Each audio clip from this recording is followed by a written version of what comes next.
Well, hello. This is Jeff Gaudiosi, and you are on MisplacedStraws.com, where music comes to life. And my guest today and his bandmates have been on the road all year celebrating their 50th anniversary. Grand Funk Railroad is one of those bands where literally everyone that's ever turned on a radio knows at least one song, whether it's We're an American Band, I'm Your Captain, Some Kind of Wonderful, or a host of others. They really are the soundtrack of American rock and roll. And I'm so happy right now to welcome original drummer, songwriter, and singer, Don Brewer. Don, welcome. How you doing, Jeff? I'm doing great. And first of all, congratulations on 50 years. When you, Mark, and Mel started the band, rock and roll hadn't even been around for 20 years yet. Can you ever have imagined you'd still be part of this band this far along? Well, no, I mean, when we started the band, I was, 18, 19 years old. And of course, at that time, you really can't look forward. You thought 40 was probably going to be about as long as you were going to live anyway. You really can't look into the future. I never dreamed that I would be, 70 years old and still out on the road and enjoying and what I'm doing, and actually, my grandkids can come to the shows now, and I could never have imagined that this would be the case. No. And there really have been sort of two eras of Grand Funk, that original run from 69 to 77 and, a couple reunions in 81 and 96. And then this current version, which has been intact since 2000. Talk a little bit about who the lineup has been for the last 20 years. Well, yeah, we put this band together in 2000 with myself and Mel Shocker, founding members of Grand Funk, along with Max Carl, formerly of 38 Special. Max is the guy that sang and wrote 38's biggest hit, Second Chance. We've also got Bruce Kulick playing lead guitar with us. Bruce is the guitar player for Kiss back in the 80s when they took their makeup off, and they did a whole series of albums as the band as Kiss without makeup.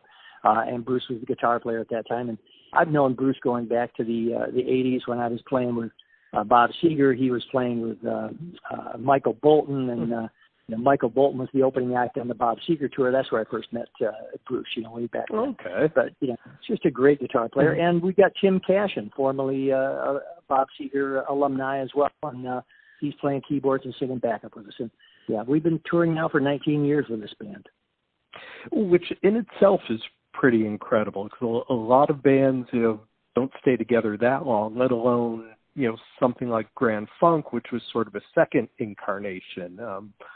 Does it feel strange to you that this version of the band has been together longer than the original was?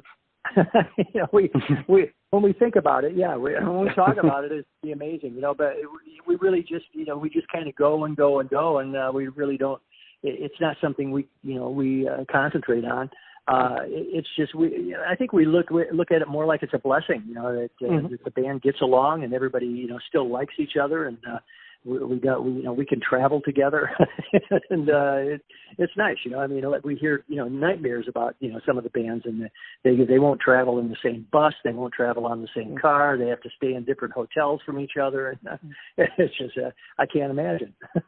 Yeah, and it's funny because I think the fans really appreciate that too, because now for a couple of decades now, they know when they go to see Grand Funk, they have a relationship with these people now. It's not a revolving cast of characters every time. Oh, that's true. Yeah, and we have built quite a following over the past 19 years shows, and not only with the fans and the audiences that we play for, but also with the buyers and the concert buyers and the venues, and we do a lot of repeat plays, so it's nice. And you guys tour steadily. I mean, you end up doing about 40 or 50 shows a year for the past few years. Is the road a much different place now than it was back in the original run of the band? Oh, absolutely. I mean, back in the day, we used to do 40 shows in 40 days. Now, as you said, we do about 40 shows a year. So that's a huge difference. And we used to do 2 albums and 2 tours a year. We were under contract, with the record company, Capitol Records, back then, to do that. Now we don't have that, and we can spread it out. And we really, this past year, we've we started out, I forget exactly where we started out, but we ended up doing a cruise, and then we were up in Portland, Oregon, and we were, back in the East Coast, and then back to the West Coast, just all over the place. But always in between, we go home, and it's a wonderful situation to keep a family together, is to be able to be home all the time. So, that's a nice deal. And as road tested as this band is, you guys haven't done any new music. Do you have any desire to get back into writing and recording, or is it more of a live experience now? Well, it is live, but we do new music. We do new music in the show, and over the past 19 years, we've had tons of songs that have come and gone in the show. So we're always working in new stuff and then working it out, after a while, and try something new. It's our way of still being, involved in creating new music, and trying stuff out in front of a live audience. I mean, that is always a great way to see if a song or your performance is working. You get in the studio, you kind of get lost on what the ultimate goal is, and that's to please an audience. So playing songs live for an audience is definitely the way to try stuff out. Oh, without a doubt. And kind of going back to the early days of the band, as I mentioned, I think anyone who's ever listened to music knows we're an American band, but most probably don't realize that was actually on your 7th record. You guys were already an established band, a huge draw. You sold out Shea Stadium faster than the Beatles. Did the overwhelming success of that song kind of take you by surprise, being as though it was 7 records into your career? Yes, I wrote the song, and really I wasn't. I was trying actually to come up with a hit record, because radio had been changing, from FM underground to where you could have 7-minute songs, and they didn't have to necessarily be commercial, and you'd still get airplay. As you got into 1972. All of the FM radio stations were being taken over and turned into more, commercial enterprises. And they hired, consultants to come in, and they told the jocks what to play, and all of the songs had to be 3 or 4 minutes long so that, you could work more commercials in. And so I was, kind of experimenting, when I wrote the song, and I was, looking to make it a hit song, but I never would have dreamed that it would have the legs that it's had, and that it came out the way it did, as well as it did. So, it was intentional, but I wasn't, really looking for something that was going to be around and turn into, kind of an anthem that it has. That's pretty amazing. Well, and it's funny. I mean, you pretty much can't go to a live performance, whether it's an arena band or a local band in a bar, without that song being covered. Like I said, I think it's one of the few songs where literally everybody knows every word and every note of it. And we had mentioned the Shea Stadium sellout, and that was the days before stadium concerts were a regular occurrence. What led you guys to say, well, yeah, we can do Shea Stadium? Well, it was actually a guy. It was a promoter in New York that came along, and he was actually Tony Bennett's manager at the time. And he was the one. He said, you can come in, and I think I can sell this out. It wasn't us that thought we could sell it out. It was the promoter. He knew. I think we could sell Shea Stadium. So that was the guy. He took the gamble, and he made it work, and it did work. And it was amazing accomplishment. And yeah, at that time, there weren't bands, other than the Beatles. Yeah. That were playing stadiums. It was unheard of. Everybody was playing maybe arenas, and the arenas weren't that big. Now that arenas are 20,000 seats, back then the arenas were maybe 8,000. 10,000 was huge at that time. It was just a whole different animal to be able to do a stadium. Yeah, and we talked a little bit about those early records, and one thing that always stood out to me, Terry Knight's production on those records, and particularly your drum sound, really stood out and made you guys sound different from a lot of the other bands? You know, and then later on you had success with Todd Rundgren producing and the record with Frank Zappa producing. Was the production something you guys were really involved in, or was that, you know, more the record company? Well, you know, we got involved actually after Terry left. We fired Terry, you know, because we found out he was ripping off all the money, and so we fired him. And that's when we tried an album on our own. We went to Nashville and tried the Phoenix record by ourselves, and we realized at that point that it wasn't good, you know, to be the producer and the artist. You know, you kind of you get a little lost in your own self-absorbed ideas, you know. So we hired Todd Rundgren, and, you know, because we figured he could help us make that transition of FM, you know, changing from FM underground to pop, FM pop radio, you know, because he was very much involved in that thing, and we just loved the way his record sounded.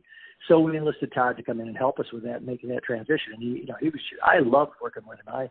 I thought he was amazing. You know, you didn't spend, you know, any extra time in the studio. You didn't, you know, go up to take 55. You know, it was, you know, you'd get things done in 2 or 3 takes, you know, and make it work, you know, that way you caught the excitement of playing the song, you know, a couple of times, you know, rather than playing it 50 times. And so it was just a whole different experience, and I just loved working with Todd, and I think it showed on that record. That was a great record, American Band. I thought it was just a terrific album. Oh, without a doubt. And I think Todd has always been so underrated as a producer. I mean, the stuff he did with you guys, you know, stuff with New York Dolls and everything. He was, and the band, you know, he produced. You know, a lot of people don't realize he produced the band too. Yeah. And, you know, at this point, I think Grand Funk is probably considered the biggest snub when it comes to induction into the Rock and Roll Hall of Fame. Is that something that bothers you, or do you just not give it a second thought anymore? You know, I don't give it a thought anymore. I don't think the Rock and Roll Hall of Fame has anywhere near the excitement that, you know, surrounding the nominations anymore, because people have kind of gone, why are they putting that person in, and why are they leaving that person out? So I think it's kind of become, you know, a secondary situation. I mean, how many bands, you know, can you think of right off the top of your head that ought to be in that are not in, you know? And then how many artists, you know, like Madonna, that are in that you know, probably shouldn't be. I mean, that, you know, it just isn't what it used to be. So it doesn't bother me. It really doesn't. I don't think it makes that much difference anymore. But if it did happen, would the original Grand Funk get back together and play for it? We wouldn't have any way of knowing that until it actually happened. You know, you'd have to wait until the moment to make those kind of decisions, right? Do you still have any kind of connection or relationship with Mark Farner or Craig, you know, the keyboard player as well? Craig, we're good friends with Craig. You know, Craig, we see him frequently. Actually, we've done some shows this past year with Bob Seger and the Silver Bullet Band, and it's always great to see Craig. And Craig, whenever we're in the Michigan, Ohio area, Craig comes out and sits in with us, you know, too. So we have got a great relationship with Craig, and a terrible relationship with our former guitar player and singer, Mr. Farner. So we only speak to him through attorneys.